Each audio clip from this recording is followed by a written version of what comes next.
இடையூறு இதுக்கு ரொம்ப இதா இருக்கு தம்பி. நிறைய நான்லாம் பாரு சென்னையில நடந்து வரையில ஏகப்பட்ட அங்க ஒரு சத்தியம் டிவி நியூஸ் எடுக்கிறாங்க தலைமைச் செயலகத்துல. அங்க இருந்து போலீஸ்காரன் வந்தானே இங்கெல்லாம் இருக்கக்கூடாது, பெட்டியெல்லாம் கொடுக்க கூடாது, பயங்கர எதிர்ப்பு. கண்ணகி சிலைக்கு தாண்டி நீங்க ஓடிடணும் அப்படின்னு.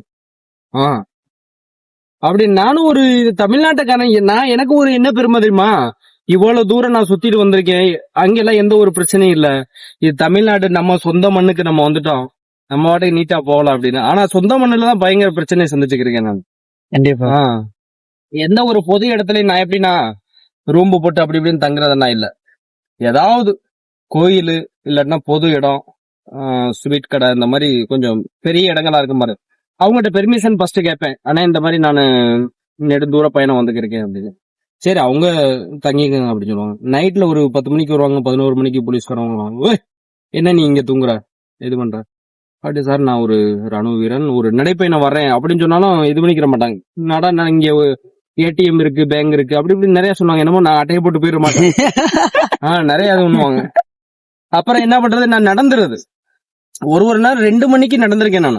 நைட்டு தூக்கம் இல்ல, வேற எங்கேயாவது போய் தூங்குவோம் அப்படின்னு சொல்லிட்டு பல பிரச்சனைகள், நிறைய பிரச்சனைகள் இது பண்ணி வந்திருக்கேன். எல்லாம் கடந்து வந்துகிட்டு இருக்கிறீங்க. நேத்து தூத்துக்குடியில தங்கியிருந்தேன். தூத்துக்குடி மக்கள் நல்லா சப்போர்ட் பண்ணாங்களா? பயங்கரம். தூத்துக்குடி விஜய் தான், தளபதி தான், பயங்கரமா. அவங்க தூத்துக்குடியில அக்கா அஜிதா அவங்க இது பண்ணாங்க. அவங்க நல்ல வரவேற்பு பண்ணாங்க. அதுக்கப்புறம் அனிதா, இங்க அவங்க உங்களுக்கு மாவட்டம் இதா இருக்காங்க. அனிதா அவங்க பயங்கர வெறியான ஒரு தொண்டன். விஜய்க்கு ரொம்ப ஒரு இது. அந்த ஒரு 2 நாளா என்னோட தான். நான் நேற்று திருச்செந்தூர் முருகனை தரிசனம் பண்ணிட்டு வரேன், என்னோடய தான் இருந்தாங்க. பயங்கர சப்போர்ட் கொடுத்தாங்க கொஞ்சம் கொஞ்சம். அனிதா ரொம்ப இதா இது பண்ணாங்க. ஏன்னா நம்மளுக்கு தங்குறதுல இருந்து சாப்பாடுல இருந்து அப்படி இப்படி அம்பட்டும். ஏன்னா அவங்க எந்த ஒரு இதுவுமே இல்ல, தன்னலமா ஒரு இதா இது பண்றாங்க. கட்டாயமா அவங்க எல்லாம் பாராட்டக்கூடிய. இப்போ இங்க நடந்து வரீங்களா, இங்க நடந்து உங்களோட எப்படி சொல்றது, நீங்க நடந்து வரீங்கன்னா உங்களோட அனுபவம் எப்படி இருக்குது? எல்லாமே எல்லா ஊரும் தம்பி ஒரு மாற்றம் ஏற்படணும், அவ்வளவுதான் நம்மளுக்கு. நான் இது வரைக்கும் நிறைய அவேர்னஸ் பண்ணிருக்கேன். 24 கிலோமீட்டர் 24 கிலோமீட்டர் ஓடி ஒரு கின்னஸ் ரெக்கார்டு நான் பண்ணிருக்கேன்.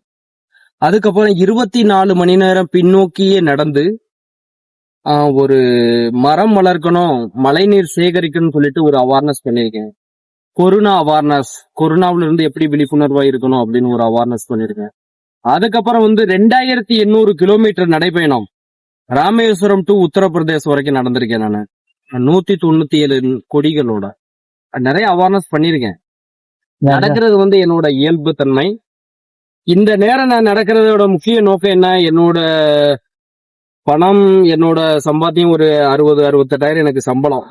ஆனா தளபதிக்காண்டி நான் விட்டுட்டு நடந்துக்கிறேன்னா காரணம் என்னன்னா, என்னால, ஏன்னா தமிழ்நாட்டுக்குள்ள உள்ளவங்க உங்களுக்கு தெரியும், கண்டிப்பா போடுங்க. அதர் ஸ்டேட்ல இருக்கவங்க எல்லா பேருமே என்ன, அதர் ஸ்டேட்ல இருக்கவங்க என்ன பண்ணுவாங்க, சில பேரு ஒரு நேரம் ஓட்டு போட வருவாங்க, இல்லன்னா வரமாட்டாங்க. உரிமைகள் எல்லாரும் கண்டிப்பா இது பண்ணுவாங்க. வயசானவங்க எல்லாம் வரமாட்டாங்க. இப்ப எடுத்துக்காட்டா ஒரு பாட்டி, ஒரு அம்மா ஒருத்தவங்க சொன்னாங்க, டீ கடை வச்சிருக்காங்க. தம்பி ஓட்டு போடணும்னாவே நான் சண்டிகர்ல இருந்து வரணும், 4 நாள் ட்ரெயின் பயணம் பண்ணணும், ஓட்டு போடுறதுக்கு 1 நாள், அப்புறம் ரெஸ்ட் எடுக்கணும், மறுபடியும் 4 நாள் பயணம் போகணும், எனக்கு 10 நாள் வேஸ்ட் ஆயிருப்பா, ரொம்ப கஷ்டப்படுறேன் நானு எப்படி அப்படின்ட்டு அந்த ஒரு வித்தியாசமா இது பண்ணாங்க. பெரும்பாலும் போடுறது இல்ல, எங்கேயாவது ஊர்ல இருந்தா நான் இது பண்ணுவேன். ஆனா ஓட்டு உரிமை எனக்கு சேலத்துலதான் இருக்கு அப்படின்னாங்க. அதுக்கப்புறம் நான் ஒரு ஆச்சரியமா பார்த்தேன், இப்படி பார்த்தா எத்தனையோ ஓட்டுகள் நிறைய இருக்கு. இப்ப கம்மியான ஓட்டுல தான் ஜெயிச்சுக்கு இருக்காங்க எல்லாரும். கேரளாவுன்னா அண்ணன் விஜய்க்கு தமிழ்நாட்டுக்காரங்க அங்கே போய் இருக்கவங்க எல்லாம் ஓட்டு ஒரு சில பேரு ரொம்ப வெறியா இருக்காங்க. சில பேர் ஓட்டு போறதுக்கு சில பேர் வரமாட்டாங்க. ஓட்டு உங்களுக்கும் தெரியும், எனக்கும் தெரியும். எல்லாத்தையும் கொண்டுட்டு வர முடியாது நம்ம.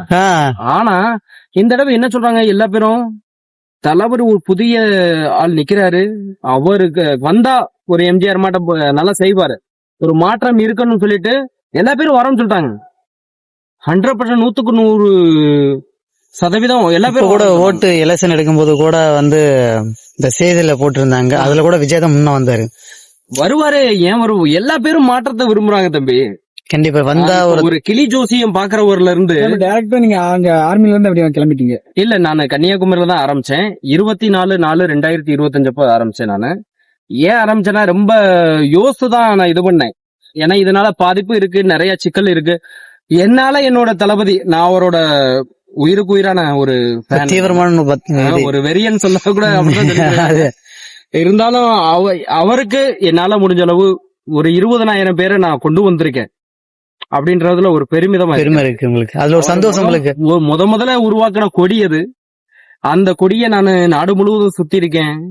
லால் கிலா வரைக்கும் போயிருக்கேன் நான் அந்த கொடியை வச்சுட்டு. அப்பெல்லாம் அந்த கொடியோட இது யாருக்கும் தெரியல. கண்டிப்பா. ஆனா இப்ப 2வது மாநாடு நடந்த பிறகு எல்லாருக்கும் எல்லா பேத்துக்கும் தெரிய ஆரம்பிச்சிச்சு.